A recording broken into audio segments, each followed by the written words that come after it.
పెదకూరపాడు నియోజకవర్గంలో చంద్రబాబు పర్యటించారు. స్థానికంగా ఉన్న నంబూరు శంకర్రావుతో పాటు ప్రభుత్వం పైన కూడా పూర్తిగా బురదల్లే కార్యక్రమం చెప్పారు. అక్రమంగా శంకర్రావు ఇసుకను తరలించారు. ఖచ్చితంగా మేము అధికారంలోకి రాగానే ఆయన్ని జైలుకు పంపిస్తామని కూడా వార్నింగ్ కూడా ఇచ్చారు. అయితే మనతో ఎమ్మెల్యే శంకర్రావు ఉన్నారు. సార్, ఏంటి మిమ్మల్ని జైలుకు పంపిస్తారని చెప్తున్నాడు, ఏంటి అసలు? జైలుకి ఎందుకు పంపిస్తాడో ఎవరికేం తెలియదు. ఆ ఇసుక నాకేం సంబంధం నాకు తెలియదు. మరి ఆ ఇసుక పాలసీ అనేది గవర్నమెంట్ టెండర్ వేసింది. 750 కోట్లకు వేరే కంపెనీ పాడుకుంది. అది వాళ్ళు చేసుకుంటున్నారు. ఇక్కడ ఎమ్మెల్యేగా నేను ఉన్నాను. ఇంకోసారి ఇంకొక ఎమ్మెల్యే ఉంటాడు, ఇంకోసారి ఇంకొక ఎమ్మెల్యే ఉంటాడు. నదీ పరివార ప్రాంతంలో అందరూ ఎమ్మెల్యేలు ఉంటారు. వాళ్ళకేం సంబంధం ఉంటుంది? ఇసుక ఫస్ట్ పాయింట్. జైలుకి పంపిస్తా అంటున్నాడు.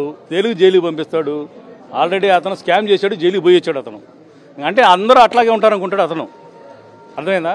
అందరూ అతనిలాగే ఆలోచిస్తారు, అతనిలాగే దొంగ పనులు చేస్తారు, అతనిలాగే ఇసుక దోసేస్తారు మరి అనుకుంటాడు. అట్లాంటిది ఇక్కడ ఆ పరిస్థితి లేదు. ఈ నియోజకవర్గం ప్రశాంతంగా ఉంది. ప్రశాంతంగా ఉండనియండి. మీరు అనవసరమైన మాటలు మాట్లాడితే ఇంకా ఎక్కువ మాట్లాడి చేయాల్సి వస్తుంది. దాదాపు 7 చనిపోయారని చెప్తూ ఉన్నారు ఇసుక కోసం తవ్విన గుంటల్లో. గత ప్రభుత్వంలో కూడా దాదాపు 23 మంది కూడా చనిపోయినట్టు కూడా ఉంది. ఏమంటారు దాని మీద? కృష్ణానదిలో 2014 నుంచి 2019 వరకు 23 పిల్లలు చనిపోయారు గుంతలు. ఇసుక వాళ్ళు దోరిన ఇసుక గుంతల్లో పడి. రికార్డుల్లో, పోలీస్ స్టేషన్లో రికార్డులు తెద్దాం కావాలంటే. నువ్వు నిన్న వచ్చి 13 చనిపోయారని చెప్పి ఒక స్టేట్మెంట్ ఎత్తున్నావు. ఏ ఊళ్ళో చచ్చిపోయారో చెప్పాలి కనీసం. మరి నాకు తెలియదు ఎవరు చనిపోయారో, నాకు తెలియదు. నేచురల్గా ఎక్కడన్నా వాగులో నదిలో కొట్టుకొని పోయిన వాళ్ళు ఒకళ్ళు ఉండొచ్చు, అది వేరే విషయం. కానీ గుంతల్లో పడి చచ్చిపోయిన వాళ్ళు ఎవరు లేరు, గుంతలేమి లేవు ఇక్కడ. అది ముందు ఫస్ట్ పాయింట్ తెలుసుకోవాలి. అనవసరంగా ఒక బురద జల్లి వాడే గడుక్కుంటాడులే అని చెప్పి అబాండాలు వేస్తే అదంతా జనం మీటింగ్లో కదా జనం నమ్ముతారు, లేకపోతే మీడియా చూస్తుంది అది నమ్ముతారని చెప్పి నువ్వు అబద్ధాలు చెబుతూ ఉంటావు. అక్రమ ఇసుక ఈ ప్రభుత్వంలో జరిగిందా, గత ప్రభుత్వంలో జరిగిందా? ఎన్జిటి కూడా అక్రమ ఇసుక అనేది 2014 నుంచి 2019 వాటికి దోసుకున్నారు. మీరు అక్కడ జరిగే స్థానిక ఎమ్మెల్యే కూడా పెనాల్టీ వేసి డబ్బులు తెప్పించుకున్నారు ఇంటికి. ఎన్జిటిలో 100 కోట్లు పెనాల్టీ కట్టింది మీ గవర్నమెంట్. 100 కోట్లు కట్టింది. అంటే మీరు తప్పు చేశారనే అర్థమైంది కదా. ఇంకా నువ్వు ఇసుక గురించి నువ్వు మాట్లాడే అర్హత నీకు లేదు.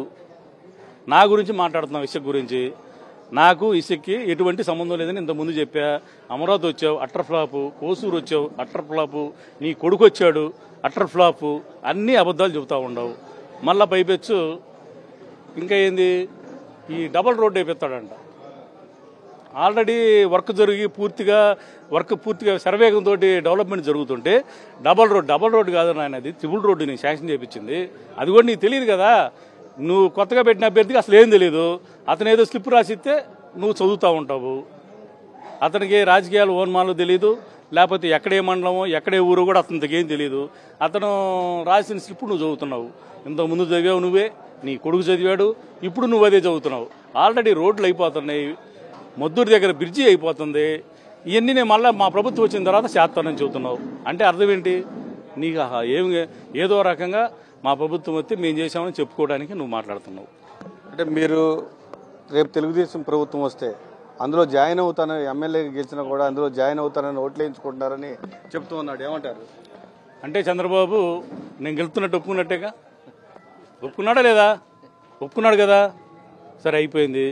గెలిస్తే మా ప్రభుత్వం వస్తుంది. నీ దగ్గరికి ఎందుకు వస్తాను అసలు? ఒకటి ఆలోచన చెయ్యి. నువ్వు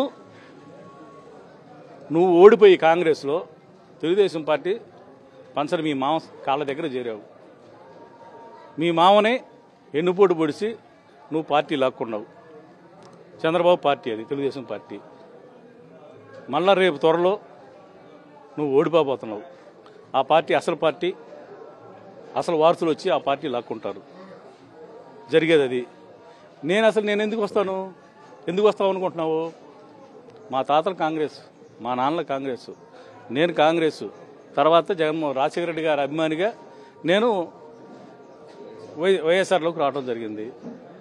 వచ్చాను, నేను సీట్ ట్రై చేశాను. నాకు జగన్మోహన్ రెడ్డి గారు నాకు అవకాశం కల్పించాడు. అవకాశం కల్పిస్తే నేను ఉపయోగించుకున్నాను దాన్ని. నేను గెలిచాను. ఇక్కడ మీకు కంచుకోవడానికి ఉన్నారు. ఇది నేను గెలిచాను. గెలిచిన తర్వాత నేను ఏం చేశాను? ఇక్కడ ఏం చేశాను తెలుసు కదా నీకు. అభివృద్ధి చేశాను నేను నియోజకవర్గాన్ని. సంక్షేమ కార్యక్రమాలు, అభివృద్ధి, పార్టీల అతీతంగా అందరికీ అభివృద్ధి చేశాను. ఇక్కడ జగన్మోహన్ రెడ్డి గారు ఏం ఆశీర్వదించాడో అదే నేను ఇక్కడ అమలుపరిచాను. ఇక్కడ అమలుపరిచి జనాల్లో మెప్పు పొందాను.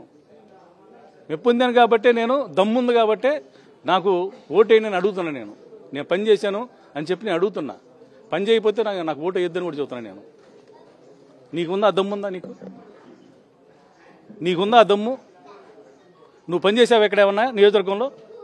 ఈ నియోజకవర్గంలో శంషా మట్టేసావా ఎప్పుడన్నా? ఒక రోడ్డు వేయించావా చంద్రబాబు? లాస్ట్ 5 సంవత్సరాల్లో నువ్వేమన్నా ఇక్కడ చేయించావా? ఇప్పుడు కొత్తగా అభ్యర్థి వచ్చాడు, అతనికి తెలియపోవచ్చు, అతనికి ఏం తెలియదు. నీకు తెలియాలిగా కనీసం ఇక్కడ ఏం చేసాము మనం అని రాసుకొని రావాలిగా. కనీసం అధికారులను కనుక్కొని రాసుకొని రావాలి కదా. మీ శంషాగాళ్ళు ఇస్తే మీ శంషాగాళ్ళు ఏదో రాసిస్తారు, అది కాదు కదా. అది రాసిచ్చింది, ఆ శంషాగాళ్ళు రాసిచ్చింది అని చదివావు. ఈ నియోజకవర్గంలో ఎంత అభివృద్ధి జరిగిందో తెలియదా?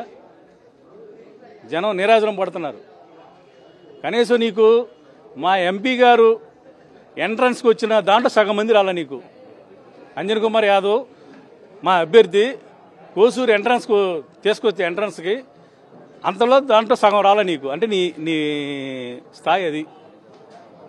హెలికాప్టర్ దగ్గర జనం లేక గంట సేపు ఆగావు అక్కడ. నీ పరిస్థితి అది.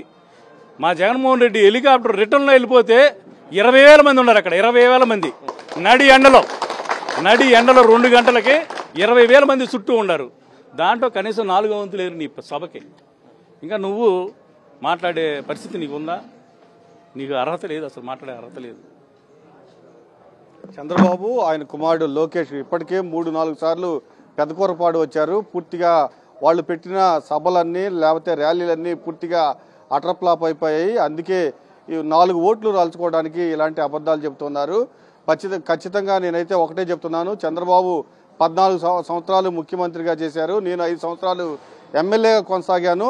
కానీ ఎవరు హయాంలో అభివృద్ధి చెందింది పెదకూరపాడు అనేది నేను చర్చించడానికి చంద్రబాబుతో సిద్ధంగా ఉన్నాను. దమ్ముంటే నా సవాలు స్వీకరించాలని కూడా నంబూరు శంకర్రావు సవాల్ విసురుతున్నారు. కెమెరామెన్ భాషతో అశోక్, సాక్షి టీవీ, పెదకూరపాడు.